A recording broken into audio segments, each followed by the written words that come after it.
உங்களுக்கு மிக்ஸி சூடாகன்னு அப்படி ஆற வச்சுட்டு திருப்பி திருப்பி அரைச்சி எடுத்துக்கலும். இதெல்லாம் அரைச்செடுத்த பிறகு நான் கையால் நல்லா கலந்து விட்டுக்கணும். அப்போ தான் அந்த மாவு வந்து நல்லா சாஃப்டாகவும் பொங்கியும் வரும் புளிச்சு. இதை நீங்கள் கட்டாயம் செய்திடணும். இந்த கையால் மாவை கரைச்சது வந்து கையால் நீங்கள் அடித்து இன்னும் அப்படி பசந்த போகிறோம். ஒரு 8 தொடக்கம் 10 ஹவர் மட்டும் மாவை புளிச்ச வைங்க. அடுத்து நான் காலையில் பார்த்தா நல்லா புளிச்சு வந்துச்சு. இப்போ இதை நான் இட்லி செய்ய போகிறேன். ஒரு இட்லி தட்டெடுத்து அதில் எண்ணெயை பூசிட்டு நீங்கள் இந்த இட்லி மாவை வந்து ஃபுல்லாக ஊற்ற வேணாம். அரைவாசிக்கு மட்டும் இப்படி ஊற்றிக்கோங்க. ஊற்றின பிறகு இதை இட்லி தட்டில் போட்டு 15 நிமிஷம் வேக வச்சு எடுத்துக்கோங்க. இறக்கின பிறகு இது ஆறின பிறகு நீங்கள் ஒரு ஸ்பூனால் உங்களுக்கு இறக்கி எடுத்துக்கலாம். இந்த ஆரோக்கியமான இட்லி நீங்களும் செய்து பாருங்கள். இதுக்கு சைடிஷ்டாக சாம்பார் செஞ்சுட்டேன்.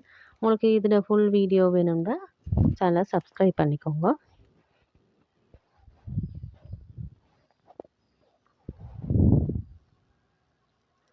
நீங்களும் ட்ரை